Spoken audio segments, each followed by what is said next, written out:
good? You good over here? All right. Hey, Shalom. Shalom. It's the GMS Dallas branch. First and foremost, we want to give all praises to the Most High. Yahweh, Ba'ashem, Yahushai, Ba'ashem, Rakakwadash. Double honor to the apostles and the elders of Great Millstone. And Shalom to all the brothers and, of course, the few sisters who are pursuing this truth in sincerity, all right? May the blessing of election be upon your house.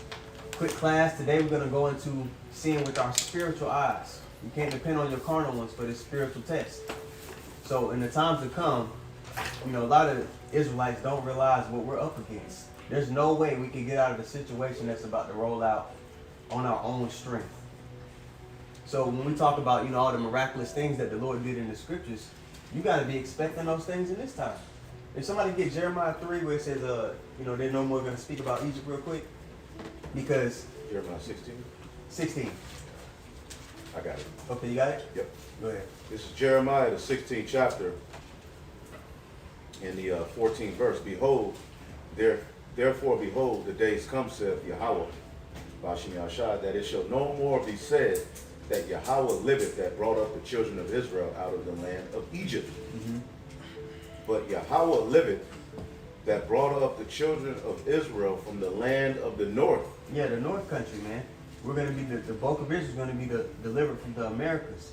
Now, when you think about what the Lord did in Egypt, he overrided, right, if that's a word, he overrode reality. Like what people perceive as, oh, these are the laws of physics and all, he overrode all those things and intervened on his people's behalf. He's going to do that again here in this time. And how did he do it? Through his angel. Yeah, and we're going to get there. Yeah. We're going to get there. Yeah. But I want to get two examples in our lesson of our people looking with their carnal eyes and, you know, looking with their spiritual ones. First example I want to get is with the spies. Okay, so you can go ahead and read what you got. Unless some brother have precepts. Okay, cool. Go ahead.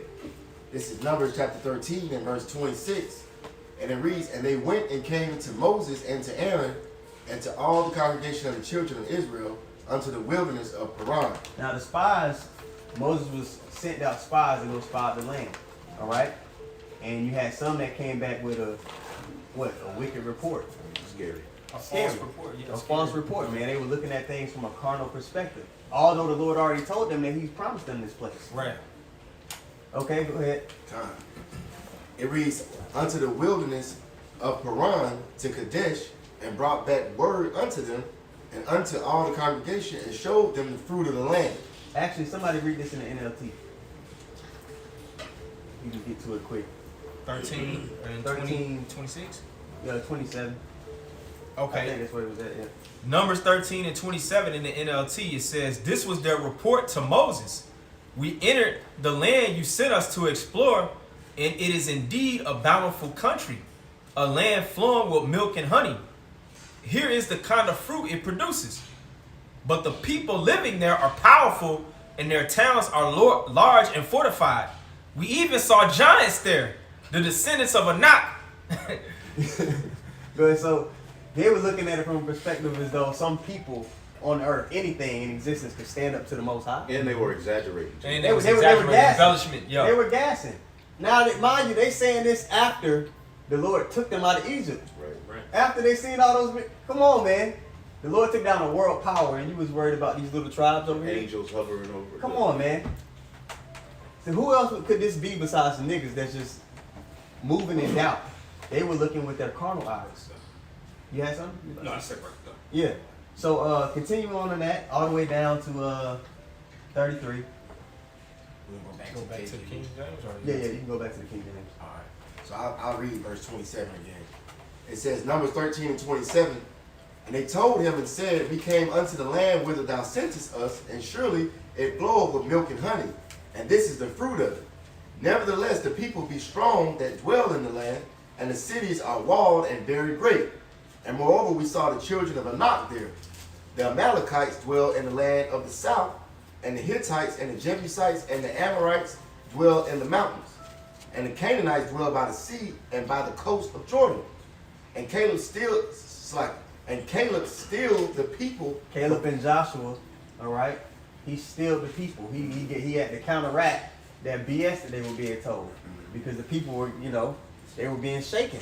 Now, in Israel today, you got a lot of people who make it seem like, well, you know, if we don't take the chip, then how we gonna eat? They put this sentiment of fear and of doubt amongst our people. And then who has to go clean it up? The men that are really believing on Yahushua. We need a physical army. You got Yeah, people saying that. All that. Brothers could go through examples. I'm pretty sure some come to mind. You got leaders in Israel who are disheartening, you know, the people. Right. All right, go ahead. Yep.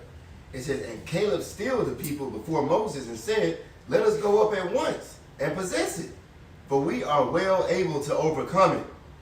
But the men that went up with him said, we be not able to go up against the people, for they are stronger than we. And they brought up an evil report of the land which they had searched unto the children of Israel, saying, the land through which we have gone to search it is a land that eateth up the inhabitants thereof. Yeah, so I want to say this. Another example came to mind. 3 or 4 years ago, you had Israelite leaders telling people to take the hokey pokey. Mm-hmm. Yep. You'll be a fool if you won't take it. You'll be a fool if you won't take it. Yeah. I take it when I go to Africa. Yep. And do this. Yep. You know? So you kind of see who's moving in that spirit in our time. Walking by sight, not by faith. An evil report, man. Yeah. All right, now go to Numbers 14 and 28. God. This is Numbers chapter 14 and verse 28. It reads, say unto them, as truly as I live, saith Yahweh, as ye have spoken in mine ears, so will I do to you. Your carcasses shall fall in this wilderness, and all that were numbered of you, according to your whole number, from 20 years old and upward, which have murmured against me. So you moving in that spirit could be a death sentence for you. Because they were moving in that spirit of doubt, murmuring, all these different things. But what was their end? Continue on. It says, doubtless ye shall not come into the land concerning which I swear to make you dwell therein, save Caleb the son of Jephunneh, and Joshua the son of Nun. But your little ones, which he said should be a prey, them will I bring in. That was it on that. So that was just to show you. That was just to show you the contrast. If you move in the right spirit, you get rewarded. Let's go to Joshua 1 actually. And I got a question for brothers. When was that fulfilled? When were the little ones brought in?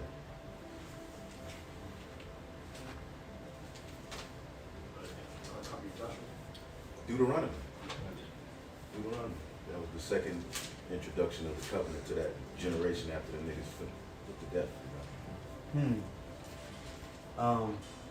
That's beautiful. Let's go to Joshua 1 and verse 6. Something was said to Joshua, and for us being obedient, walking in faith, and believing in our power, the elevation will be similar. Okay, you got it? This is Joshua chapter 1 verse 6. It says, be strong and of good courage, for unto this people shalt thou divide for an inheritance the land, which I swear unto your fathers to give them. Only be thou strong and very courageous, that thou mayest observe to do according to all the law which Moses my servant commanded thee. Turn not from it to the right hand or to the left, that thou mayest prosper whithersoever thou goest. Now Joshua repeatedly said this, only be thou strong and very courageous. So we have to be in that same spirit. And he was elevated to a higher position because he was moving like that prior. If you jump up to verse 3 real quick, Salaki, if you jump up to verse 3, you see that he said something to him. Go ahead. Joshua chapter 1 verse 3. It says, every place that the sole of your foot shall tread upon, that I have given unto you, as I said unto Moses. So he made that same promise he told to Moses in Exodus 3 and 12. And I'll read it really quick for you here. Exodus 3 and 12, it says, and he said, certainly I will be with thee, and this shall be the token unto thee that I have sent thee, when thou hast brought forth the people out of Egypt, ye shall serve God upon this mountain. So the Lord made an oath with Moses. Right. Like, I'm going to be with you regardless. You ain't got to worry about it. Certainly, I'm going to be with you. And he passed that on to Joshua. Yes. Added the Yah to his name. He said, and that's what Joshua said. Look, the Lord swore to our fathers that this is us. Yeah. What you scared of? He told Abraham the iniquity of the Amorites wasn't fulfilled yet, and then the third, or what do you say, the fourth generation, then I'm going to bring them hither. This is fulfilling what was told to Abraham. Right here. Yep. That's right. So now, that's the first example. I want to get the second example. with us being brought out of Egypt. So go to Exodus 4. And the brothers got precepts, man. Hop in. I have a quick one. Okay, go ahead. I had a quick one just laying back off of Joshua. This is the book of Sirach, chapter 46, verse 1. It said, Yahweh Shah, or Joshua, the son of Nevaeh, was valiant in the wars and was the successor of Moses in prophecies, who, according to his name, was made great for the saving of the elect of the Most High, and taking vengeance of the enemies that rose up against them, that he might set Israel in their inheritance. You got it. And it's just laying back off the account that the brother just going into, man. You know, this the Lord, you know, making good on that promise, you know, that he promised Abraham, Isaac, and Jacob. You know, but we're coming to that true rest, because that wasn't the true rest pursuant to the book of Hebrews. You know, as you see today, we're still in the land of our captivity. But Yahweh Shah, you know, the son of the Most High, he's about to bring the elect, you know, into that fold. Yeah. He's about to deliver us out of this second Egypt. I got a precept. Okay, too. wait. Okay. Let's go ahead. I'll say mine's quicker. Romans chapter 8, verse 31. It says, what shall we say then to these things? If Yahweh Ba'ashem Yahweh Shai be for us, who can be against us? You know, and that breaks itself down. Yeah. You know? Come. This is Matthew chapter 28, verse 20. And it says, you know, I'm going to start at verse 19, but the point's in 20. Go ye therefore and teach all nations, baptizing them in the name of the Father and the Son and of the Holy Spirit, which is why we say Yahweh Ba'ashem Yahweh Shai Ba'ashem HaKodash as well. Verse 20. Teaching them to observe all things whatsoever I commanded you, and lo, I am with you always, even to the ends of the world. Amen. All right, just as he had commanded Moses and Joshua that he was present. Now, I used the example earlier in Numbers 13, going into the report that Caleb, that those Jakes gave pertaining to those Canaanites, and then you had Caleb's report. Yeah. You know, but Caleb was pretty much in that other spirit, as you had said, which is that spirit of courage. And it's that same mindset that we have to have here today, because it's Esau who's a modern day giant. You know, and it says, I am with you always, even into the end of the world, right? Yes. So you go into that word world in the Greek, it's eon. All right? What 2 Ezra 6? What? Esau is the end of the world. That's right. Jacob is the beginning of it that follow it. So we need Yahweh Shai more than ever to be with us as we're in this captivity with these people that are greater than us in technology and the flesh, so to speak, all these different things. You know? And as we go through it, you're going to realize that he's always been with us. Right. Every step of the way. And that's why I want to, we're going to go into that in this example too. Bring it out. But first I want to, because I mentioned that this is that second Egypt, right? It's that, let's get Revelation 11 and 8. And then if somebody else get Jeremiah 23 and 1. And then we'll go into the example in Exodus. But read that Revelation 11 and 8. I got it. Okay, whoever. Revelation 11 and 8. And their dead bodies shall lie in the street of the great city, which spiritually is called Sodom and Egypt, where also our Lord was crucified. All right, so the dead bodies, our people, were spiritually dead in this last captivity, okay? And it's spiritually Sodom and Egypt. The vibration of Sodom is pushed here predominantly. America is the tool that the elites use to push that vibration all over the world. And then, of course, Egypt, because we're held captive here. And our Lord was cast down, his way. The Lord's way was crucified here. It's cast down. All right? So now get Jeremiah 23 and 1. Just want to touch on that point real quick. I got it. Go ahead. This is Jeremiah chapter 23, verse 1. It says, woe be unto the pastors that destroy and scatter the sheep of my pasture, saith Yahweh. Keep going. Therefore, thus saith Yahweh, power of Israel, against the pastors that feed my people, ye have scattered my flock and driven them away. Now, on top of, the Lord's way being casted down here, you have leaders of our people who actually further keep our people in that dead state, make them want to feel like, okay, well, America's all I got. Yep. You have people that got fringes on and head wraps, that they trying to fit this thing that the Lord has given us within the confines. 20-pound garment. 20 pounds, that bitch is heavy. Getting a workout standing there, that motherfucker. They're trying to fit what the Lord has given us into the confines of America, in the confines of this society, which it don't work. The whole thing about what we're going into is that this place is going to be completely dismantled, and a new way is going to be set up in the earth. All right, now we can go to Exodus Oh, jump down to 14 in Jeremiah 23 real quick, and then we'll jump over to the example in Exodus 14. This is Jeremiah chapter 23 and verse 14. It says, I have seen also in the prophets of Jerusalem an horrible thing. They commit adultery and walk in lies. They strengthen also the hands of evildoers, that none doth return from his wickedness. They are all of them unto me as Sodom, and the inhabitants thereof as Gomorrah. Yeah, it's just to double down on that point that you have those of our people who are further forwarding the devil's agenda, basically. Now we can go to Exodus, the 14th chapter, and you can start at verse 8, but read it in the NLT, because when you hear these niggas complain in the NLT, it kind of cracked me up when I was reading it. This is Exodus chapter 14 and verse 8 in the NLT. Says, the Lord Yahweh hardened the heart of Pharaoh, the king of Egypt, so he chased after the people of Israel. Now, whenever you read the account of Egypt, all that the Lord did to Pharaoh, you know the Lord had to put the spirit on him to chase us.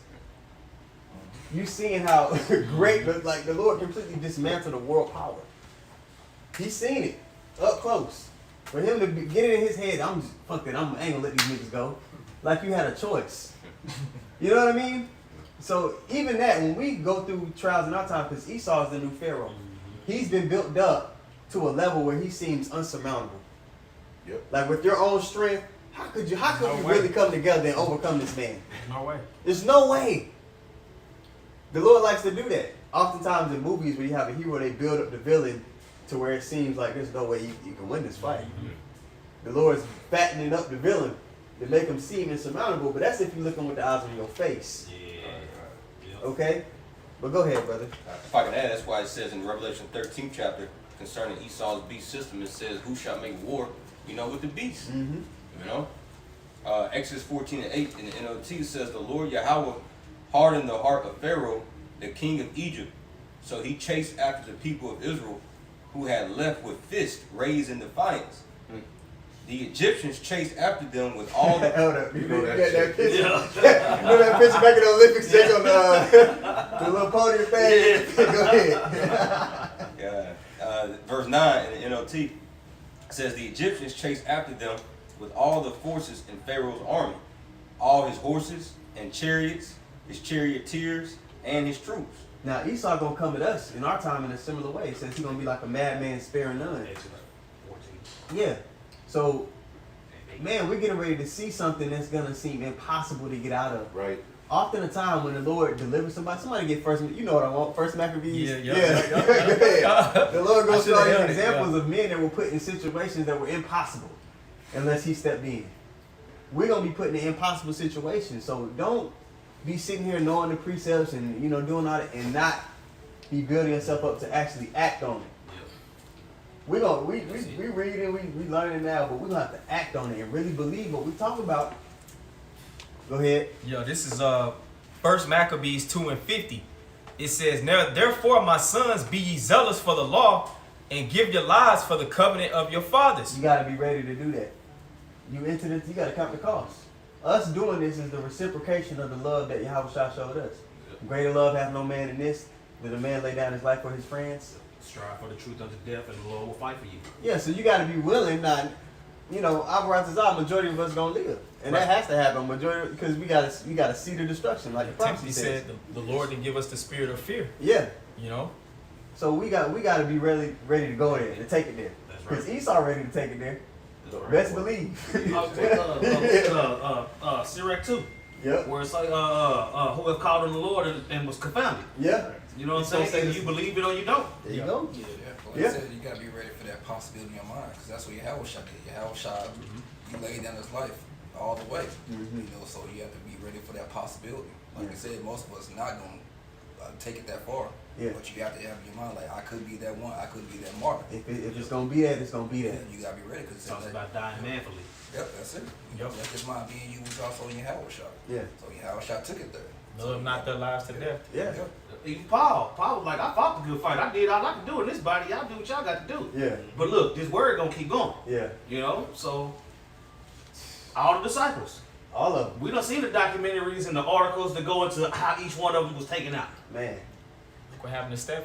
Yeah. You see? Stephen, we don't think he probably ain't feel that. Yeah, Yeah, for so sure. Yeah. when you look into that word martyr, martus, it goes into those that they showing their faith genuinely by taking on a violent death. Testifying. You know? Wisdom of Solomon 3 can kind of Yeah. show what Stephen may have been going through. We Yeah. perceive through the Spirit, you know. Read just Yeah. when you read that, just read a couple of the examples and then Okay. jump down to 60. Yup. So this is back in 1 Maccabees 2:51. Call to remembrance what acts our fathers did in their time. So shall ye receive great honor in an everlasting name. Was not Abraham found faithful in temptation, and it was imputed unto him for righteousness? Joseph, in the time of his distress, kept the commandment and was made Lord of Egypt. Man, Joseph was down bad. Joseph was betrayed by his brothers, Brothers sold lied to on. Yep. You know, we gonna be lied on. Yep. He was lifted up in a position to where he was able to be a catalyst to help deliver the people. Before that, he was locked up for years. Years in jail. Just a little time. He was locked up for a prison. Slavery. He did a bid in Egypt's prison. Mm. You know? Mm-hmm. Somebody had something. He had plenty of reasons to think he was forsaken, but Yep. he just kept it moving. Yeah. He was willing to take it there. Hey, look, this is where the Lord want to have me. This is where the Lord gonna have me. Yeah. Pharaoh's wife tried to put the Yeah. grip on him. Yeah. Accusations. Yeah. Man. Say what you just said again. Which part? Whatever you just said. With Joshua, he was whatever the position the Lord wanted him to be in, he accepted it. Right. And looking carnally, What do you mean, Joseph? Joseph. Yeah. Joseph, yeah. Right. Looking carnally, if people was to look at most brothers' stories, they would look at us like, damn, the Lord forsook that person. They life is shit. Right, because you could be offended and be like, this is, Yeah. I'm through. Yeah. He didn't do that. Carnally speaking, if people examine each one of our lives, majority of the time they would look at it like, damn, because you look at brothers' stories, brothers was on a trajectory to be something in the world, Oh, yeah. right? So then when people look at us, they look at us like, damn, what happened to him? I got something. Go ahead. This is 1 Corinthians 15:19. It says, if in this life only we have hope in Hamashiach, we are of all men most miserable. Because, I mean, like you said, bro, like we looking for something after this life. Yeah. You know, this isn't, like Apostle Bar said, this isn't really living. This is like a poor excuse of just barely existing, barely getting by. But Paul said, if we only have hope in Yahushua in this life, then we are of all men most miserable. You know, just backing up your point. Yeah. We're going to be like the house that he's acquainted with much grief. You got something? I got one real quick for you. Okay. You said our people would perceive us. You know Yeah. what I'm saying? Looking at us that we through. This is Wisdom of Solomon, chapter 5, verse 4. You got it, Yuan. We fools accounted his life madness. Oh, this is my precept. Go ahead. It's my favorite, one of my favorite precepts. Oh, Go okay. ahead. Good. It says, we fools accounted Did you his read life. one? You should have started at the top. Yeah. Yeah, just I start. mean, okay, I just want to jump straight to the Yeah, point it's what they okay. thought You might about as us. well. Okay, I'll start from the top. This is Wisdom of Solomon 5:1. Then shall a righteous man stand in great boldness before the face of such as have afflicted him, and made no account of his labors. Yep. When they see it, they shall be troubled with terrible fear, and shall be amazed at the strangeness of his salvation. Because those men, like the brothers about to go into, as they perceived as nothing, these men were actually everything. Yep. They were doing the most honorable job you could do on earth. But it didn't seem like that with the eyes on their face when they were looking at these men. Okay, go ahead. So far beyond all they that looked for. And they repenting and groaning for anguish of spirit shall say unto themselves, this was he whom we had sometimes in derision and a proverb of reproach. This nigga? Man, You? This the I told you so chapter. This is what we all waiting on. You know? Go ahead. Verse 4. We fools accounted his life madness, and his end to be without honor. just like you said, he could have had it all. Yeah. He messed it up, messing with that Bible. Yeah. He threw away his career for the Bible. Yep. And then looking at you like you crazy. But then when the Lord raised you up, they're like, oh, Ooh. snap. Damn, we Ooh. thought he was through. You know what I'm saying? Just like the brother was going into. Yeah. You know, a lot of brothers, I listen to brothers' testimonies. They all have similar kind of, damn, they was, oh, what happened? You know, and I'm sure their family looks at them like, oh. There goes Junior, man. You know, he could have been something, you know. You know what I'm saying? You was that golden ticket. Yeah. Yeah, you was that golden ticket. You know what I'm Yeah. saying? Not realizing that you still are that golden Yeah, ticket. but they 'Cause can't see it with there the you eyes go. on their There you face. go. And that's why it's important for us to make sure we keep the main thing the main thing. And the reason why I say that, because ergo, we all have those moments and such like that, which we know who we are, or we know who we hope to be, which is the elect. And people don't perceive us as being that. You know, so they look at you the type of way like you're going into and such. And, you know, it could come to that point, like you read Psalm 73, you're like, man, fuck these niggas, man. Yeah. You know, but that's why Asaph said in his prayer, when I entered into the sanctuary of the Most High, then I understood pretty much the grander scheme of things. Yeah. You know, and that's why we got to keep the main thing when we're going through that shit, dealing with that. You know, with these people that look at us like we ain't shit and treat us like we ain't shit. You know, at the end of the day, yo, we potential heirs, man. They don't know that that's their loss. In our walk, if you don't understand that, it can be detrimental to your growth. Right. You got a lot of dudes that come in and they're not cool with getting the reward at the end. So then they start doing shit that they ought not to. They start offending brothers. They get into their feelings about all kind of bullshit. You know, understand? They want to be the guy. In our walk, man, I say this all the time. You got to be okay, because everybody has their own part within the ministry. You got to be okay with if that's in the forefront or in the background. It's not supposed to matter to you. But if you don't understand, you get your reward at the end, you could fall victim to that mindset and being in that spirit. You know, blaming the truth for Right. everything that's going on in your life. Right. When really, when you look in the mirror, it's you. You the problem. Yo. Right. And then when you think about what John 6, where some of the disciples left, and the Lord asked the remaining disciples if they was gonna leave too, and they was like, nah. Then you fast forward to Matthew 19, where the people were like, we gave up everything, Lord, what we gonna get? He was like, in the regeneration, you gonna get everything. That's right. Nobody left again. You know what I'm saying? President ain't come up no more. You know what I'm saying? Yeah. And they every time they asked that type of question, they would increase once they were like, well, shoot, Lord, we rolling with you no matter what. Right. Following the Lamb whithersoever he goes. And every time that they all collectively did that, they increased. That's right. Every single time, you know? And that's why we got to put ourselves last. You know what I'm saying? When you put yourself last, it X out all those thoughts of wanting to be the man and this, that, and the third. Because your life ain't your, excuse my French, but ain't your fucking life anyway, man. Right. You put yourself last, it makes it easier because we know what the scriptures say. The last shall be first and the first shall be last. So all of us got to put ourselves last. You know, Yahweh Shai did it. Yep, I got a quick one. Hebrews 11 and 13, I'm going to read it in NLT. All these people died still believing what the Most High had promised them. They did not receive what was promised, but they saw it all from a distance and welcomed it. They agreed that they were foreigners and nomads here on earth. They put themselves last. That's right. For that moment, they knew this ain't their kingdom right now. That's right. And you gotta have that. You gotta understand that and be in this for the long haul. From my short time being in the truth, every dude I seen get disgruntled and fall out, they didn't really fully comprehend that. That you're not gonna be appreciated on this side. It ain't for us to be appreciated here and right now. You might feel it a little bit when you're around brothers, but in the world, man, you're not gonna be appreciated. Nope. Damn. You didn't read it? You didn't see it? Do they appreciate it? Highlighted with a Sharpie. Come on, man. You don't get appreciated here. Just bite down and continue on your walk. That's it, that's all. All right, now we get the example unless somebody has something. I had a quick Go ahead. Yeah, the preacher R quoted it. I just got it in NLT.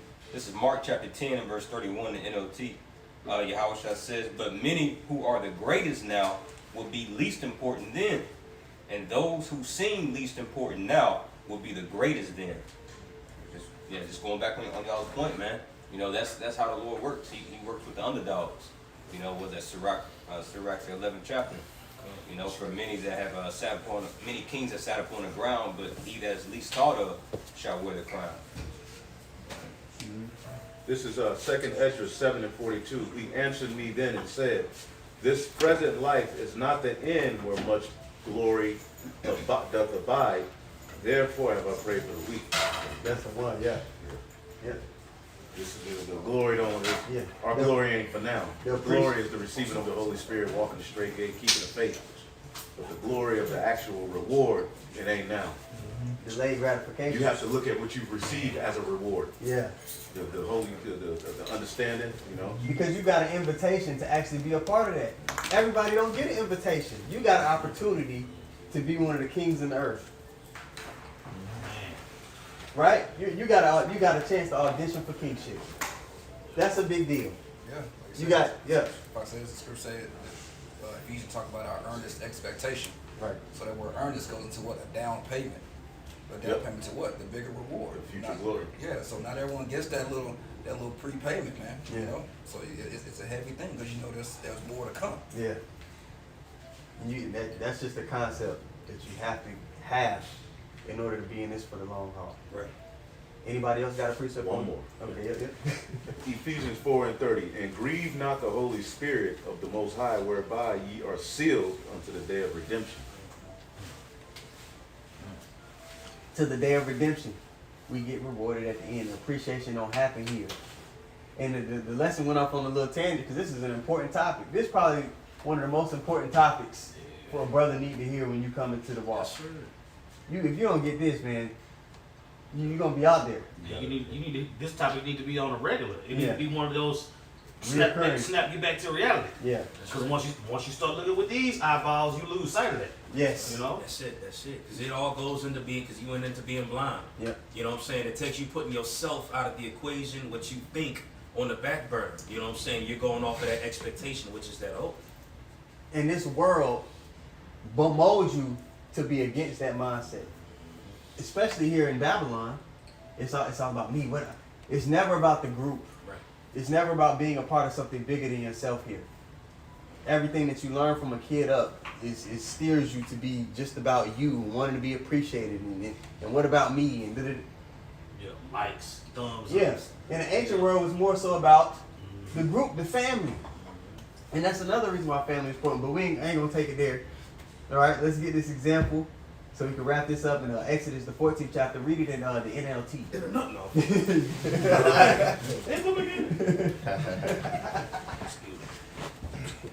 Exodus, 14. 14 and 8 in the NLT, 8 through 13, and then we'll jump to 18 because we're gonna get the contrast of the thought process of somebody that's looking with the eyes on their face, and then the reward of somebody who's looking with that spiritual eye. Exodus 14 and 8 again in the NLT. The Lord hardened the heart of Pharaoh, the king of Egypt, so he chased after the people of Israel, who had left with fists raised in defiance. The Egyptians chased after them with all the forces in Pharaoh's army, all his horses and chariots, his charioteers and his troops. Yeah, so we went into earlier about how this devil, he seems like an insurmountable foe. Egypt back then, that was a world power back then during that time. Right. And being a Jacob, that's what you playing. Bro, how we gonna the Lord gonna throw down the Egyptians? How's that gonna happen? Looking with the eyes on your face, that will be your thought process, right? Go ahead. It says, the Egyptians caught up with the people of Israel as they were camped beside the shore near Pi Hiroth, across from Baal Zephon. All right. Now you picture this, and you gotta envision stuff when you read for the listeners. All of Israel, hundreds of thousands, on that shore, looking at the water. And the sea is a big thing. You ain't just like, you know what I mean? We always talk about that blue whale effect. You realize how small you are when you get to that, when you go. Ocean. Ocean. Yeah, the sea, even at the beach. Yeah, me and Nancy talk about in Myrtle Beach, we would go out to the beach on Sundays, we would get in the water, and sometimes we would get out too deep, and that undercurrent would pull you in to where there's nothing that you can start do. pulling, Yeah, it was one time I got pulled in, and it was like, damn, like, I really was like, man, there's no way I'm going to get out of this. I was able to, swim back up, but that undercurrent is so, you realize, like, bro, you're Jacob, thou worm. Right, that's it. You realize, like, bro, you're replaceable. And that goes back into the mentality we was talking about you gotta have anyway. Just do your part, man. But they're sitting there on that shore, looking at the ocean. They can't overcome that. And then they looking back at the Egyptians with all their chariot. You know what I mean? That was to stand there. Just to stand there. He just That's all the modern day. So think about today. You see Esau coming in. He got his AR. He got his drones, and you you'll be freaking out in the carnally. You'll be like, bro, how the fuck, what are we gonna do? This is the mindset that we continue on. And Exodus 14:10 in NLT. As Pharaoh approached, the people of Israel looked up and panicked when they saw the Egyptians overtaking them. They cried out to Yahweh, and they said to Moses, "Why did you bring us out here to die in the wilderness? Weren't there enough graves for us in Egypt?" Nigga, you brought us out here to die. Put that Shakespeare. I knew we shouldn't listen to this nigga. I told y'all about this nigga, man. That was the spirit they was in. I told you that. They gonna look at us like that. When this devil start rolling and he start persecuting and he start demonizing. They gonna lose their job over not taking the jab. They gonna be like, nigga, Right. y'all ain't got no retirement plan for us. Now what? See, I did what y'all told me to do. Now look. Right. Now my kids can't. They gonna look at us the same way they was looking at Moses. Yeah, you See, watch that Moses, movie- see? Yep. You watch that movie 10 Commandments. The newer one is real good too. It's like 2006, I believe. But man, you just get to see like they would just be waiting on whatever Moses had to. So he was under pressure. Yeah. We finna be put under pressure too. He communed with the Lord in the tent, you know, in the tabernacle and all that, and then he'd come back and tell. But they would just sit when he come out. They all just looking like, what are we supposed to do? Yeah. But that's how they looking at the videos. That's how they looking at the video. And that's what I'm saying. With like the brother said, with your spiritual eye, you not seeing it like that. You saying, okay, the Lord brought us out here because He gonna deliver us. Right. You know what I'm saying? Rather than using your physical eyes and be like, you brought us out here to die? No. The Lord brought you out here to live, fool. Yeah. You know what I'm saying? You gonna have those two mindsets. Well, shit, I don't know. You know what, Moses? Hey, if the Lord said, they told you to say it, then I'm right. Right. Yeah. That's Bro. it. Bro. We see how the Lord operate when He delivers people. Oh yeah. He puts them in a situation that seems impossible. So again, when we go through our stuff, you might not even be with brothers. You might be dolo. You might get caught. You know what I mean? Remember, when the Lord puts you in a situation that seems impossible, He does that so that He can be glorified. That's right. Remember, when we get put in our situations, when the devil put them thoughts in your head to fold, remember that He puts us in situations that seem impossible so that He can show how great He is. Yes. Romans His 9. strength is made in weakness. That's right. That's His strength is made perfect in weakness. There you go. He gonna have compassion on who he want to have compassion on. I raised Pharaoh up so I can show how hard I go. That's what the Lord was saying. Right. Yeah. Yeah. That was to glorify me, not him. And He Yeah. raised Esau the same way. That's right. It looks like, man, who could, like you mentioned earlier, who could make war with the peace? I actually got that Romans 9. Okay, go ahead. Romans chapter 9. I'll start at verse 12 and read down pretty quick. It was said unto her, the elder shall serve the younger, as is written, Jacob have I loved, but Esau have I hated. What shall we say then? Is there unrighteousness with the Most High? God forbid. For it said to Moses, I will have mercy on whom I will have mercy, and I will have compassion on whom I will have compassion. So then it is not of him that willeth, nor of him that runneth, but of the Most High that showeth mercy. For the scripture said unto Pharaoh, even for this same purpose have I raised thee up, that I might show my power in thee, and that my name might be declared throughout all the earth. You got The Lord literally broke Pharaoh all the way down. With them 10 plagues, the plagues went from annoying to scary to deadly. Yeah. You know what I'm saying? By the end, and by the end, he still was willing to chase Israel. So the Lord opened up the ocean, opened up the water, and we're like, okay, well, come through that. Yeah. You know what I'm saying? He intervened. You gotta be tripping. To see that is like, we gonna go get them niggas. Yeah. What you thinking about? You chasing the whole nation, bro. The Lord had to put a crazy ass spirit on this man. And his generals was like, hey, what? Yep. That's the same spirit. You want us to You don't think the water's gonna close in on us? Yeah. I mean, we were afflicting them. You don't Yeah. Don't you think? Like conversation. didn't even think about it. It's a setup. Like, I feel like this is a setup. Yeah, you want to think about, you want to you probably like, bro, I got this a man precept. tripping. This is Proverbs 21:1. The king's heart is in the hand of the Lord. Yes. As the rivers of water, He turneth it whithersoever He will. So He made him do that. He made him do it. So if you know that, when this devil get to doing his shit to you, you should be like, bro, at the end of the day, ain't nothing gonna happen unless the Lord okay it first. Right. What I'm tripping about. That's right. That's right. The only way Jake would trip because they flesh still tied to this world. You gotta be They tied looking to with this them shit. eyes on their face. You gotta be tied to, You bro. can't pass the test if you looking with these motherfuckers. These don't work for real. You need glasses and shit. You need some spiritual glasses in there. Man, I'm telling you. I'm telling you. With Jeremiah 29 and 11. I I'm know. just about to, hey, I'm just. Oh, you got it, Bond. I was about to get it for you. Go ahead. I was about to quote it. Hey, I'm just about to pull it. I'm gonna tell the brother get it. I get it. Hey, let's read it. Somebody That's get it. real true.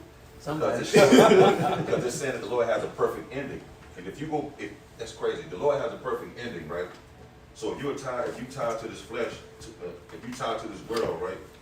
Once the Lord starts really passing the judgment, you might get offended because this is His creation. This is His doing.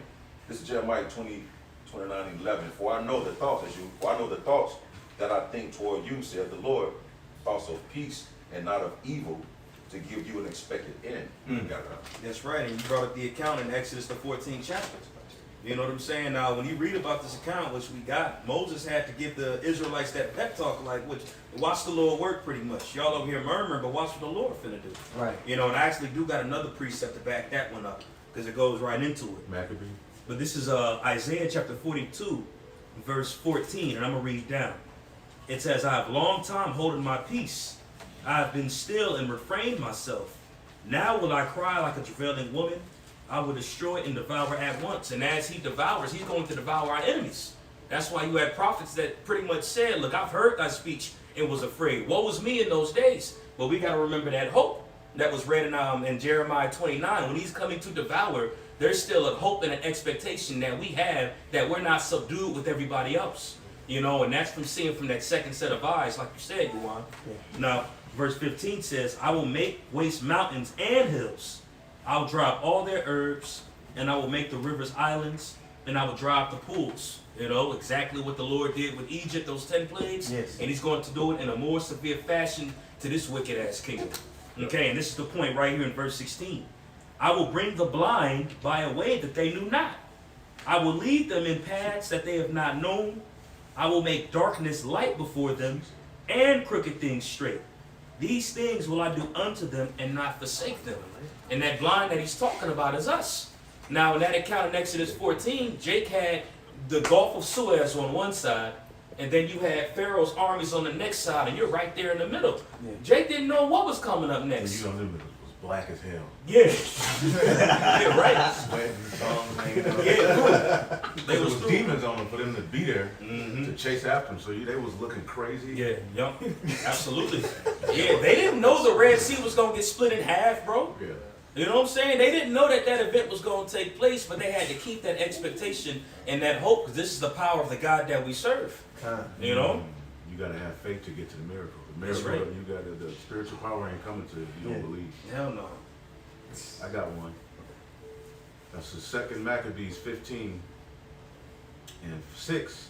So Nicanor, in exceeding pride and haughtiness, determined to set up a public monument over his victory over Judas and them that were with him, which kept to the traditions. But Maccabeus, ever so confident that the Lord would help him, wherefore he exhorted his people not to fear the coming of the heathen against them, but to remember the help which in former times they had received from heaven, and now to expect the victory and aid which should come unto them from the Almighty. And so comforted them out of the law and the prophets, and withal putting them to mind of the battles they had won, afore he made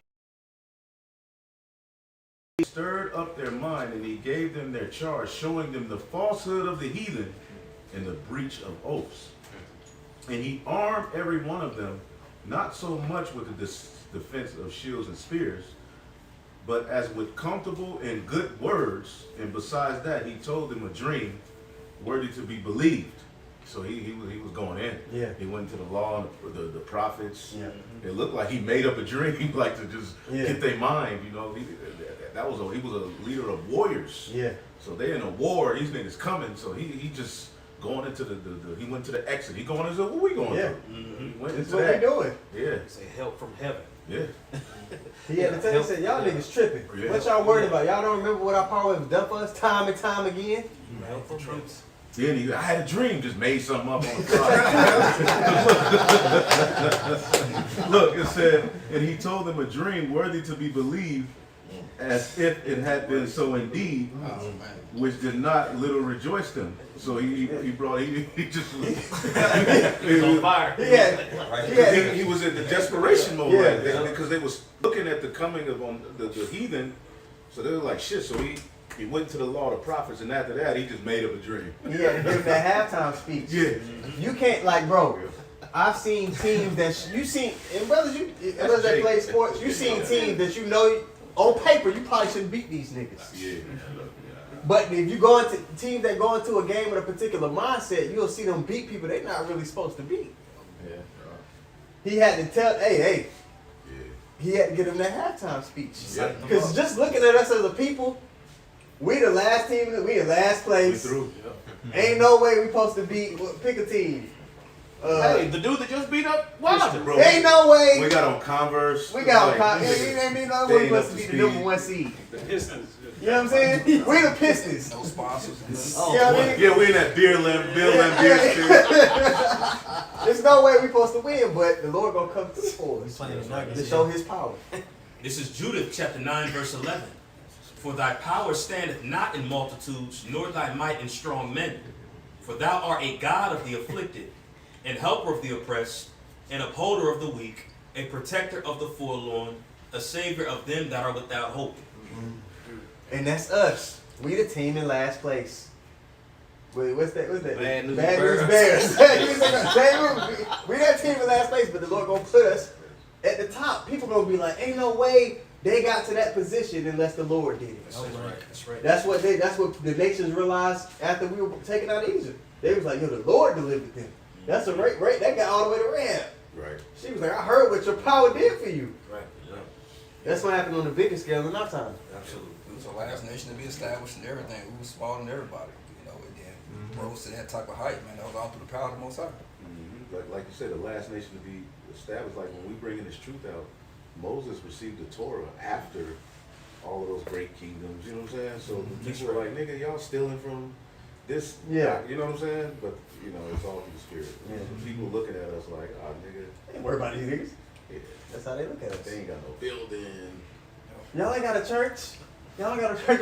No, we out here on the highways, bro. There was You had some some? more examples in that first Maccabees. Yeah, we were supposed to read a little bit of that, then jump down to 60. Then we gonna get this example in Exodus. We gonna get to it. You got it. You got it. No. Go back, okay. This is back in First Maccabees 2:59. It says, Ananias, Azarias, and Mishael, Shadrach, Meshach, and Abednego, Yep. by believing were saved out of the flame. So it says, by believing were saved out of the flame. It says, Daniel, for his innocency, was delivered from the mouth of lions. And thus consider ye throughout all ages that none that put their trust in him shall be overcome. That's the key. If you just trust in the Lord, He ain't gonna forsake you. None that put their trust in Him shall be overcome. Right. We've been given the study guide on how to pass this test. Don't get under the bright lights and forget the plays. They good for forgetting plays. Mm-hmm. You be like, nigga, we don't practice this all week. Take line up on the one side. What you doing? Yeah, he's gonna set a screen on the rail. Yeah, it's like. All right, man. Yeah, read that one more time. Jacob had to play on the wristband, just can't execute though. That's why it's important to practice it as we're here.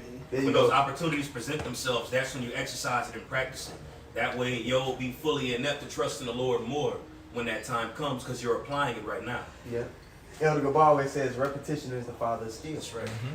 Come, this is First Maccabees 2:62. It says, Fear not then the words of a sinful man, for his glory shall be dung and worms. All right, so who are we up against? We're up against the man, the son of Modern day perdition. Pharaoh. You So know? like, we already know that he ain't gonna win. The Lord gonna let him win. So with just knowing that our opponent, man, is completely against everything the Lord is about, you know he gonna lose. The Lord ain't gonna let that slide. There's no reason we should go and Now, I'm not saying it's gonna be easy, but there's no reason that we should go into this without being confident. Right. We should be getting excited as we see stuff start to break, all hell break loose. We should be like, okay, It means with faith. yeah. We should be like, okay, I get to put all that the Lord has equipped me with to the test. That's right. Okay, that was it on that. I mean, as far as you want to go, let's see. That was pretty much the point. Yeah. The last precinct. Now we can get that example and let's look at how these niggas was acting. Let's get verse 11. God. Exodus chapter 14 and verse 11 in NLT again, it says, and they said to Moses, why did you bring us out here to die in the wilderness? Weren't there enough graves for us in Egypt? What have you done to us? Nigga, you brought us out here to die. I knew we shouldn't have trusted this nigga. Again, that's how they gonna be looking at the prophets, man, when stuff ain't going their way. Because they looking at everything through a carnal lens. Continue on, all the way through to verse 13. God, it says, why did you make us leave Egypt? Didn't we tell you this would happen while we were still in Egypt? We said, leave us alone. Let us be slaves to the Egyptians. And that's what our people said. We tell them, hey, you a special people. You got to come out of these ways. But they're looking at the walk. They're looking at the cost of what this walk entails. They're like, man, I'd rather just be a nigga. Not a heathen can make it. Yeah. Yeah, not a heathen can make it. I'd rather just be a slave. I'd rather just be an American. I'm chilling, bro. See, Let me but, take the chip. but that's the thing. It's a punishment to be a slave and be in captivity. But they rather be in captivity than in the spirit world at rest. Right. That's how backwards our people are, man. The Lord whipped our ass so we would be like, we get closer to Him. Right. But these niggas did the opposite. Right. They don't understand death. See, understanding death gives you comfort in making those decisions, even if you gotta die. Yeah. And that's what we've been blessed to understand. Jake don't understand death. Yeah, people in the world, they think death is like some final thing. That's it. We know it's not. We know it's, okay, you kill me, I'll be back. Right. And that allows you to move different and to think different and to see different. Because if it comes to a point where you gotta take a charagma or die, you should already have your mind made up. Before you go to bed every night, you should make sure you're at peace with that decision. I'd rather go. That's it. That's it. You should really come to under grips with that. Like if it comes to taking that and walking around here, no, I'd rather go back to spirit world. And it's better to go back to the It's spirit better. world. Yeah, That's why old people be ready to go. You know what I'm saying? When your granddad 85 and all broken down and sick, you know what I'm saying? And everybody be wanting to stay. You know what I'm saying? Yeah. He like, shit, I'm tired. Shit, I'm ready to go. I'm ready for rest. I'm ready for something else. You know what I'm saying? So by the end of your life, if you grow to be that old, by the end of your life, you ready to go. You know what I'm saying? But shit, Jake think they got to do everything before they go. Like, nah, nigga, you ain't gonna get to do nothing until after you go. Even if Yeah. you're 23, you gotta be like, look, Yeah. if it comes to a point where I'm gonna have to choose between dying and taking this charagma, even the jab for me. Yeah. Yeah, straight Oh, up. it's- Yeah. Bro, you wouldn't believe. I'm gonna start keeping a tally of how many times I hear brothers say, "Man, I'm ready for something else." Bruh. That's You the gonna spirit run we're out of supposed to be. We're supposed to be like, bro, I'm Yeah. ready, man. Big shit, I'm ready for something else. You gonna run out of ink. The human experience, I'm over the human experience. So Right. Yep. we're really looking to be in the spirit world, but we know we have to be here to do We it. gotta do a That's it. job the same way Paul was talking about. That's it. That's right. Okay, keep going. Exodus 14 and verse 12 in the NLT. It says, didn't we tell you this would happen while we were still in Egypt? We said, leave us alone. Let us be slaves to the Egyptians. It is better to be a slave in Egypt than a corpse in the wilderness. Man. Verse Wow. 13. Verse 13. But Moses told the people, don't be afraid. Just stand still and watch Yahweh rescue you today. Watch the Lord rescue you today. That boldness. Mind you, he's seeing the same shit they seeing. Yep. Look at the composure. It's something majestic when you see a person under immense pressure and they just calm as day.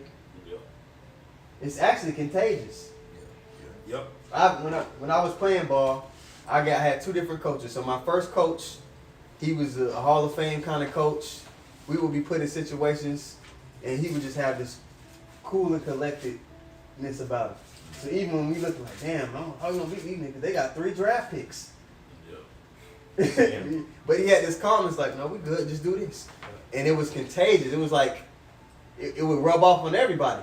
So we would go out there and we just focus on everybody doing their job. But then I had the other coach that he would be sweating, his toupee leaning all crazy in the huddle. You looking at him, and you start feeling like, shit, maybe, shit, I don't know. Nigga sweat through a suit. It's though. contagious. Right? So you got to ask yourself, man, everybody got teachers in this thing. Are your teachers, when they put under pressure, are they composed? My teachers have been composed. I've never seen my teachers rattled.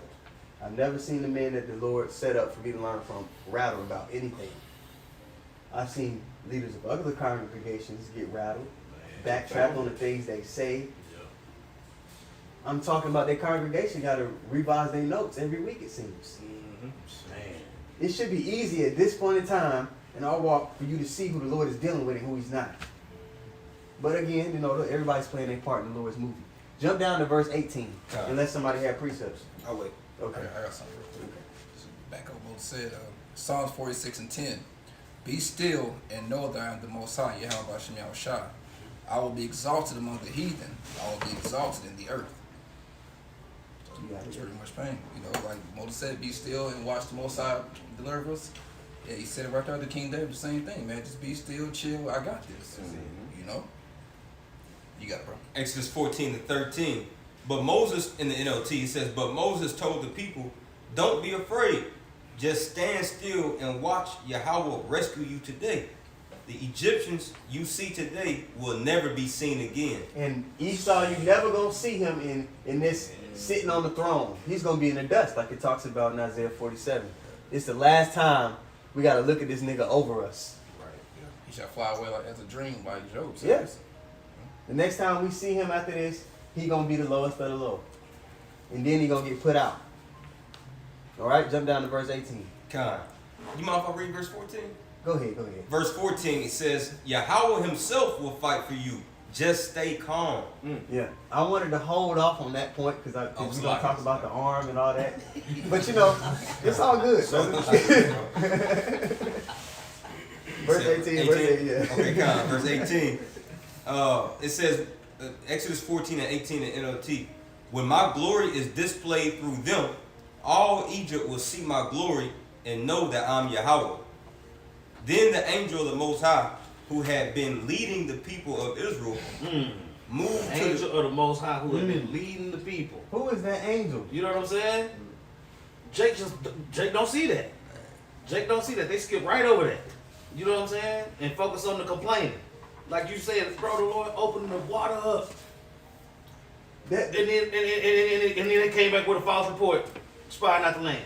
They seen that. Like, think about it. They really seen the Lord do all of this, and they still was in their head doubting. They gotta go. What's that movie, Apocalypto? With the Mayans? Yeah. He told the guy, Yep. he said, fear is a sickness. We can't be moving in that fearful, doubtful spirit, man. Especially after all we've seen. Even though we haven't seen like the literal miracles like that, but you see things in your everyday life where you can see the Lord moving. Right. In the chat all day, you see brothers, hey, I seen this today, and da-da-da-da-da. We've been given spiritual eyes. Keep looking with those. Don't switch it up when stuff get hard. That's right. That's right. And when Yahweh Shai said, look up, for your salvation draw near than you believe, of course you can look up, but that's more so from the spiritual sense of keeping your mind in heavenly things, bro. You know what I'm saying? That's what Yahweh Shai is alluding to, looking up. You know? Esau got a movie called Don't Look Up. Yeah, right. Everybody on there dumb as hell. They got their head in the sand. Wrong eyes. All ones. Continue on, brother. God. Exodus 14:19 in the NLT. Then the angel of the Most High, who had been leading the people of Israel, moved to the rear of the camp.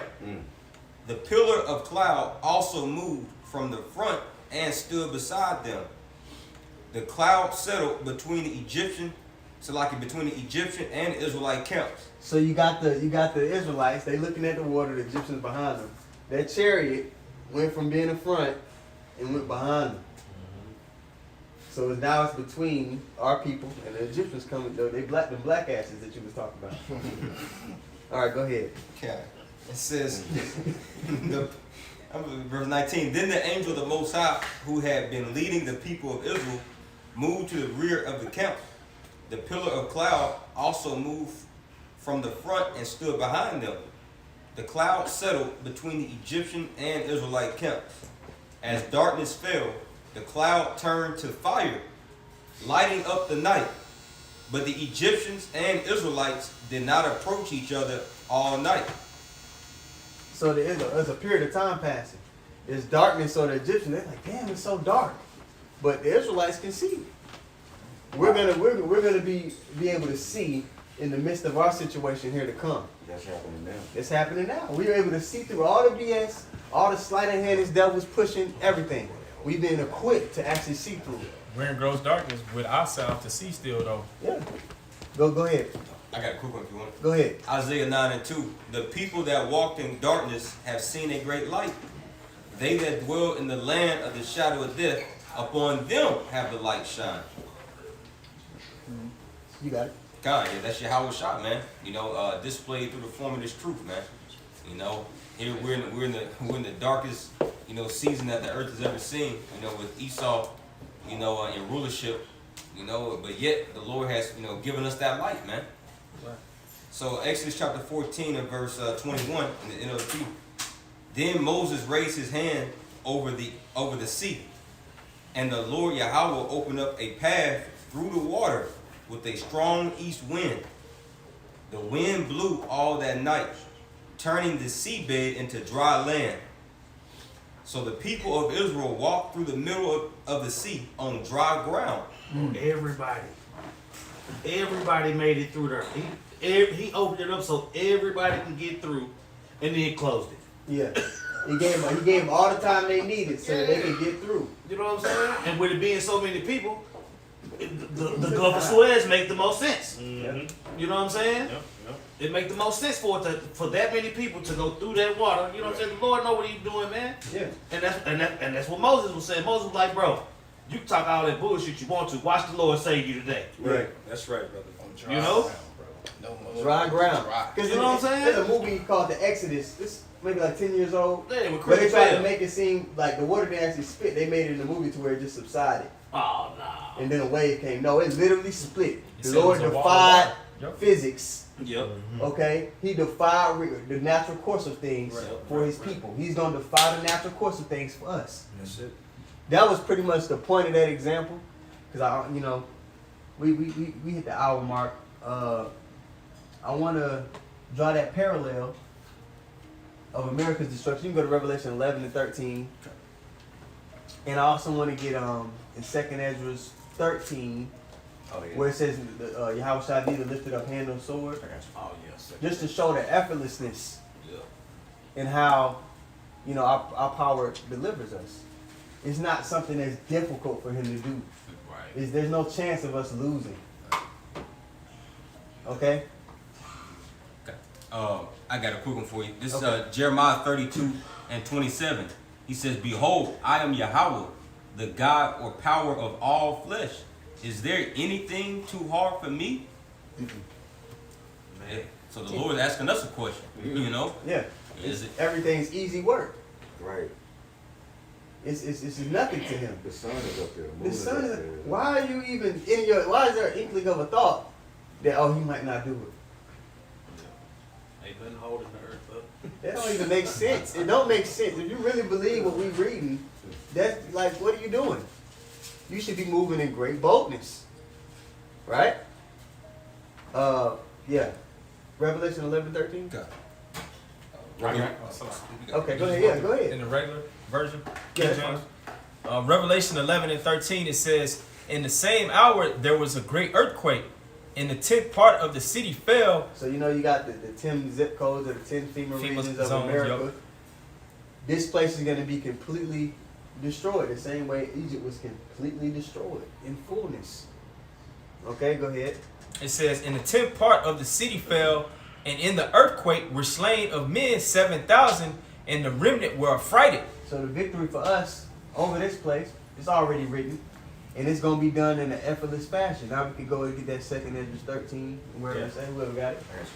This is 2nd Ezra 13 And verse 8 it says, and after this I beheld, and lo, all they which were gathered together to subdue him.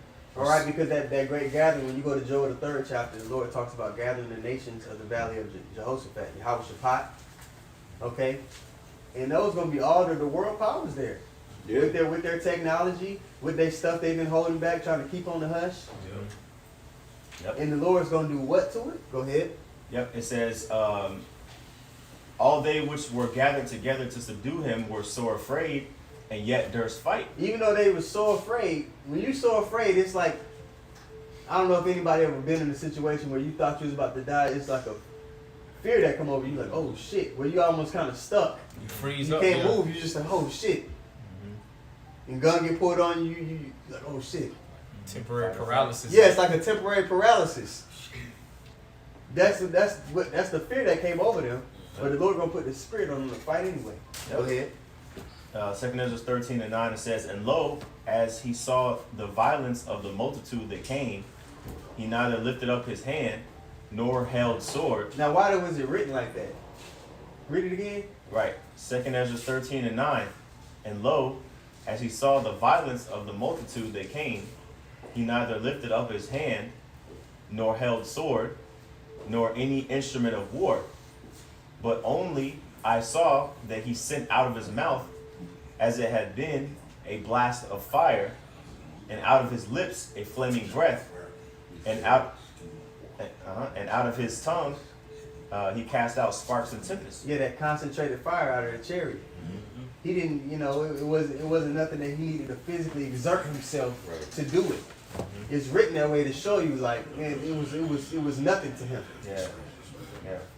And then if you notice, I don't know who was teaching last night at the Friday camp when we went into the Hendiatrist. That was a example of it right there, because it mentioned 3 things that were related to each other to basically exemplify the point. Just like how when you have like a cinematic scene in a movie, it may show like a slow motion punch, and then it may show it like from a different angle, and then it might show it like a third time to really show that. To show you the fullness of the scene. It'll show you the wide shot, so you can see the setting. Yep. It'll give you the medium shot, all right, so you can see the interaction between the two, the protagonist and antagonist, and then you need the close-up so you can see the emotions or the thought process of the characters. Yeah, that ultimate KO. Yeah, so you can see the fullness of the scene, the completion of the scene. That was the end of that verse. Yeah. Just jump to verse 37. Okay. All right. Dropping down to 2 Ezra 13 and 37. It says, and this my son shall rebuke the wicked inventions of those nations, which for their wicked life are fallen into the tempest. And they shall lay before them their evil thoughts, and the torments wherewith they shall begin to be tormented, which are like unto a flame, and he shall destroy them without labor by the law which is like unto fire. Ooh, that's on point. Yeah, without labor, man. Yeah. Our power is able to handle our enemies effortlessly. It's not something that he has to exert himself to do. Okay, he's playing. They're playing with kids. They say that in basketball. When somebody's just much higher than this competition, stop playing with the kids. That's our power, man. There's nothing that we have to worry about. So this was, if anything you could take away from this class, is to be strengthening your confidence in the Lord. And remember, the key to having access to that protection is that truly believe and see with your spiritual eye. Have faith in Him. All right? Quick back here. Jeremiah 32:17. Ah, Lord, power, behold, thou hast made the heaven and the earth by thy great power and stretched out arm, and there is nothing too hard for thee. Nothing. Jeremiah 32:17. Yeah. Hey, can somebody get the Revelation 3 and 18 or 19 Isaiah scripture? And then I'll leave you alone. Yeah, I'm done. That was all the precepts I had. So brothers, bring out their last closing precepts, man, and then we wrap it on up. I got it. Revelation chapter 3. Matter of fact, start at 15 and then jump down. Okay. Because if you lukewarm, you're not going to get the Isaiah. If you lukewarm, you're looking with the wrong eyes. Revelation 3 and 15. I know thy works, that thou art neither cold nor hot. Would thou were cold or hot? You see, if you hot, just like you were saying earlier, if you hot for this truth, then you're gonna be looking with the spiritual eyes. You know what I'm saying? Go ahead. So then, because thou art lukewarm and neither cold nor hot, I will spew thee out of my mouth. That's what I'm saying. You're not on fire, the Lord gonna get rid of you. You see? And notice, being lukewarm, being cold or hot comes before you get the eye salve, when you jump down. Because thou sayest, I am rich and increased with goods, and have need of nothing, and knowest not that thou art wretched and miserable and poor and blind and naked. Looking with the wrong eyes. Go ahead.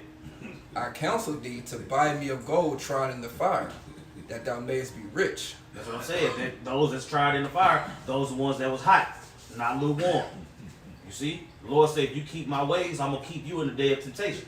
Go ahead. And white raiment, that thou mayest be clothed, and that the shame of thy nakedness do not appear. And anoint thine eyes with eye salve, that thou mayest see. You see? Anoint thine eyes with eye salve so that you can see. Which eyes is it talking about? Spiritual See? ones. Yeah. If you don't get the eye salve, you lose. Yeah.